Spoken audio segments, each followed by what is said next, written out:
혹시 왜 참치캔은 원형이고 스팸캔은 사각형일까? 라는 생각 해보신 적 있나요? 제가 매운 걸 잘 못 먹어서 꼭 참치 마요나 스팸 마요를 같이 먹는 걸 좋아하는데 오늘 둘 중에 고민하다가 갑자기 든 생각. 똑같은 통조림인데 참치캔은 동그랗고 스팸캔은 각져 있다는 거였어요. 캔 디자인 왜 이렇게 생겼을까요? 오늘 주제는 통조림입니다.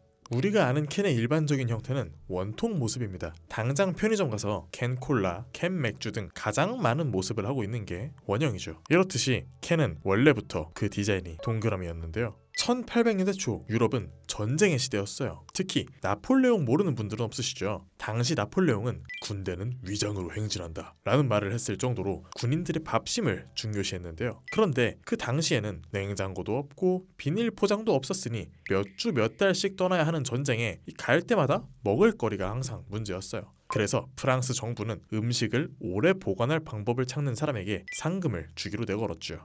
이때 등장한 한 사람, 니콜라 아페르였습니다. 아페르는 음식을 유리병에 넣고 밀폐한 뒤 끓는 물에 병째로 넣어 가열하는 방식을 고안했는데요. 이 방법은 살균과 밀폐를 동시에 할 수 있어서 실제로 상하지 않게 보관할 수 있었습니다. 덕분에 군인들은 먼 전쟁터에서도 식사할 수 있었고 아페르는 상금도 받았죠. 그런데 문제가 있었습니다. 아무래도 유리병인지라 깨지기도 쉽고 무겁기도 했어요. 그래서 이번엔 영국에서 이 문제를 해결합니다. 영국의 발명가 피터 듀란드는 아페르의 아이디어를 토대로 발전된 보관 방식을 고안하는데요. 유리 대신 금속을 사용합니다.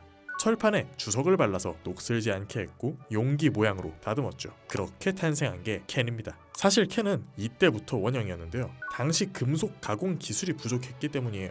1800년대 초에는 캔을 기계가 아니라 수작업으로 만들었어요. 금속을 절단하거나 접합하는 기술이 한정적이었습니다. 그래서 금속판을 구부리는 방법이 가장 대중적이었고 이 방법으로 만들기 가장 수월했던 형태가 원형이었던 거죠. 왜냐면 다각형 도형은 생기는 각들을 모두 접고 용접해야 하는 복잡한 과정이 필요하지만요. 원통형은 금속판을 둥글게 말아서 연결만 하면 됐거든요. 즉 구부리기만 하면 되는데 접합부도 적어서 공정이 덜 들었던 거예요. 그러니 자연스럽게 초기의 캔은 원형으로 자리 잡는데요. 기술이 발전하면서 각종 다각형 캔을 도전해봐도 원형보다 뛰어난 디자인은 나오지 못했습니다. 왜냐하면 원형의 특성 때문이었어요. 첫째, 압력에 강했습니다. 모서리가 없어서 내부 압력이 균일하게 분산됐죠. 아까 보관 방식으로 유리병에 음식을 담아 끓는 물로 가열했다고 했잖아요. 원형 디자인은 이때 발생하는 내부 압력이나 각종 탄산 음료에서 발생하는 압력을 견디기 적합했습니다. 다른 다각형 디자인은 찌그러지거나 터지는 데 비해 원형은 멀쩡했거든요. 둘째, 경제적이었고 밀봉에도 효율적이었습니다. 왜냐하면 원은 같은 둘레를 가진 도형 중에 가장 큰 면적을 가지거든요. 그러니까 재료도 덜 드는 건 물론이고 뚜껑을 만들 때도 그 필요한 둘레가 타 도형보다 짧으니 밀봉에 유리했죠. 마지막으론 다각형 도형들의 문제였습니다. 기본적으로 원형과는 반대로 당연히 접합 부위가 크고 선이 많다 보니 밀봉에 불리했습니다. 압력을 견디는 힘도 약했고요. 내부 압력도 모서리 쪽으로 집중돼서 내용물 쏠림 등 다양한 문제가 생겼어요. 그러니까 원형 캔 디자인의 대표 참치 통조림을 떠올려 보자면요. 압력이 고르게 분산되니 내용물의 액체와 고체가 끼리끼리 나뉘지 않고 잘 섞여 있는 거죠. 그리고 통조림으로 보관한다는 건 잘 상하는 제품이란 뜻인데 원형의 특성으로 통조림 캔이 디자인됐으니 비교적 안전하게 내용물을 보관할 수 있는 거고요. 그런데 말입니다. 통조림 하면 참치만 있는 건 아니잖아요. 햄 통조림의 대통령 스팸. 스팸은 대표적인 사각형 캔인데요. 뭐 굳이 따지자면 모서리 둥글게 한 60 정도 준 느낌이긴 한데 아무튼 스팸은 나름대로의 이유가 있었습니다. 스팸 1937년 미국 호멜푸드에서 출시한 통조림 햄입니다. 이 브랜드에 대해 자세한 내용은 제가 따로 다뤘던 영상 링크 첨부할 테니 확인해 주시면 될 것 같고요. 핵심만 말하자면 스팸이 본격적으로 유명해지게 된 계기가 2차 세계대전에서 미군의 식량으로 쓰인 거거든요.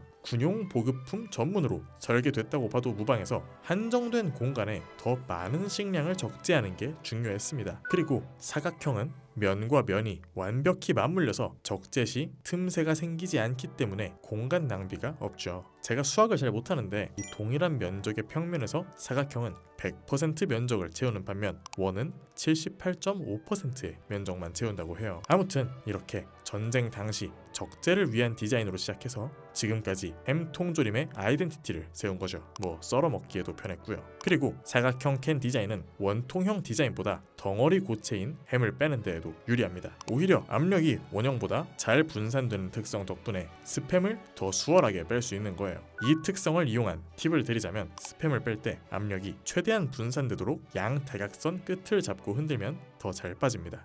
자, 여기까지 스팸에 대해 알아봤고요. 사각형 캔이라고 하면 생각나는 제품들이 더 있어요. 바로 기름. 참기름도 그렇고 식당에서 쓰는 대형 식용유 캔도 사각형이죠. 이것도 이유가 있는데요. 첫째, 기름은 내부 압력을 생성하지 않습니다. 탄산이 있는 것도 아니고 가열해서 내부를 살균하지도 않기에 원형의 압력 분산 특성을 챙길 필요가 없죠.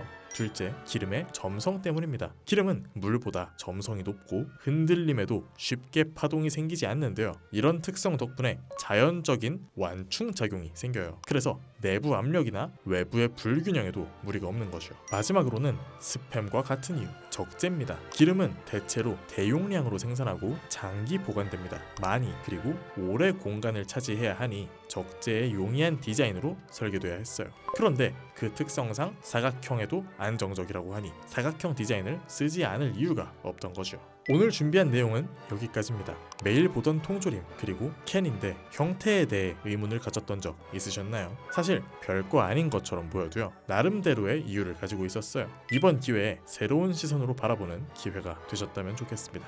감사합니다.